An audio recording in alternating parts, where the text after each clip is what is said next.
Si les Ivoiriens refusent de reconnaître les méfaits d'Alassane à travers toute l'Afrique, un jour les Ivoiriens,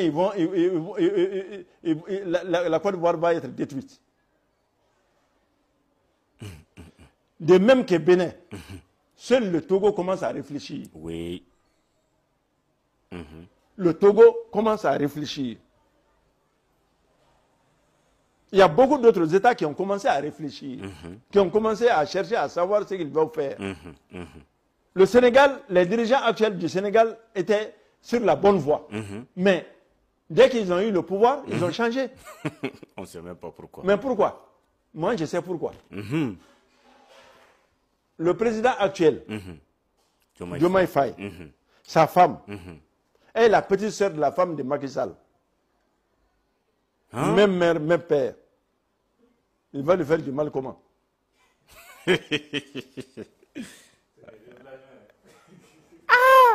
C'est pourquoi Macky Sall est sorti avec toutes ses richesses impunément. Il a même son jet privé. Ok. Un pays africain, comment un chef d'État africain peut-il se payer un jet privé? Comment?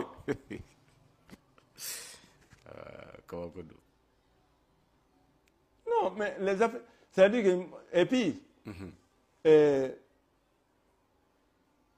Tout ça, je comprends le jeu de la France. C'est une question de survie pour elle. Mais elle n'a qu'à se dire. Si elle a peur de son lendemain sans l'Afrique, eh bien l'Afrique aussi a peur de son lendemain avec la France. Donc le divorce est... Le divorce est obligatoire. C'est obligatoire. Nous ne voulons pas d'elle. Si elle veut être là, elle n'a qu'à venir, on discute les contrats, on les signe. On discute les accords, on les signe. Mais on ne nous impose rien. Ça, c'est difficile, ça. C'est pas difficile. On refuse cela aux pays africains. Le pétrole de l'Arabie Saoudite, c'est exploité à quel pourcentage? 50-50. 50% pour l'Arabie Saoudite, 50% pour les États-Unis. Mais le pétrole du Sénégal, le pétrole de la Côte d'Ivoire, c'est combien pour cent? 10% ou 12% au maximum. Ça veut dire que sur chaque 1000 francs, 880 appartiennent à la France et 120 francs appartiennent à la Côte d'Ivoire.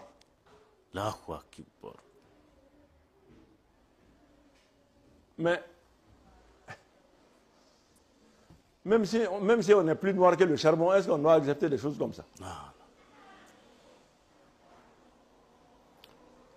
Si la France est encore présente en Afrique, c'est par le fait de certains chefs d'État. Et ces chefs d'État, nous devons les combattre. C'est ça le mal même, les véritables les maux qui rongent l'Afrique aujourd'hui. Ce sont ces chefs d'État-là qui nous créent des problèmes. Qui cherchent des bases, au lieu de chercher les moyens de production, au lieu de chercher la technique, à développer les techniques agricoles et autres choses, on amène les armées. L'armée française va faire quoi en Afrique? Il faut que ces chefs d'État-là, parce que nous-mêmes, parce qu'on ne fait rien contre eux là. Il faut qu'on trouve des stratégies maintenant pour éliminer ces gens-là. Ils cherchent à éliminer nos leaders. Oui. Ils cherchent à tuer nos dirigeants. Nous allons nous priver alors du même plaisir.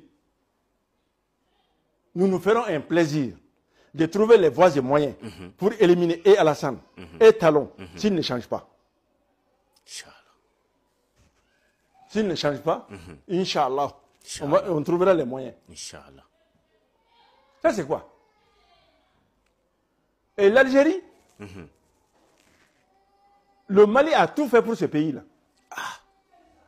Le Mali a tout fait pour l'Algérie pendant sa guerre de décolonisation. Ce qu'on pouvait en ce moment-là, on l'a fait. Mais nous voulons nous décoloniser. Et vous dites non, il faut rester dans la colonisation. Si ce n'est pas la France, c'est nous-mêmes que nous allons vous coloniser. Eh, On y est mominga sumu frake abika tikashi ba yimina. Wallahi, wallahi, wallahi. Abika tikashi yimi ka bampe. Akoy mba fait ka kewe koy. Vous avez compris? Donc vraiment, le combat à mener, c'est un combat de sensibilisation, surtout de la jeunesse, que la jeunesse comprenne que ce combat-là, ce n'est pas pour la génération, cette génération-là, mais les générations qui vont venir. Ce combat-là, c'est pour eux. Ce combat-là, c'est pour elles. C'est pour elles, les générations qui vont venir. Vous comprenez? Il faut que la jeunesse comprenne cela. Il faut que cela soit enseigné dans les écoles. Il faut que cela soit enseigné partout.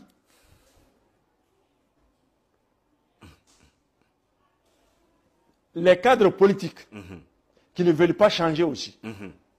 De la même manière que nous envisageons peut-être de traiter ces gens-là à l'extérieur, il faudrait qu'on imagine qu'est-ce qu'il faut faire maintenant pour traiter ces apatrides-là qui vivent sous nos pieds. Il faut une solution. Il faut une solution. Ça ne peut pas continuer. Nous allons nous déculoter parce que c'est la France. Nous allons nous déculoter pour que c'est la démocratie. La démocratie, on met dans la marmite. La démocratie, on mange. On mange les actions de développement. On mange les grands projets. Mais pas la présence des armées étrangères. Il faut qu'on se décolonise par la force. Il le faut par la force. Aucune négociation n'est à l'ordre du jour. Aucune négociation.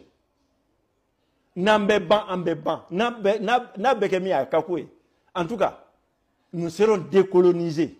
Allah sonama. Avec Kefene? Avec Inch'Allah. Yafam. Donc, c'est vous dire qu'il faut que les pays, il faut que ces cadres politiques-là changent de comportement à l'égard de la transition. Inch'Allah. Il faut qu'ils changent de comportement. Il faut qu'ils changent de comportement. Que Mara change. Il n'a qu'à changer son disque. Nous le respectons, mais que lui aussi il se respecte. S'il accepte donner son argent pour dire que c'est droit, il accepte donner ses droits. De renoncer à ses droits. C'est son droit de le faire. L'État lui a accordé quelque chose. Il dit, je n'en veux pas. Comment tu as l'appelé? Mais pourquoi se poser en donneur de leçons ou bien pour dire que tous les cadres...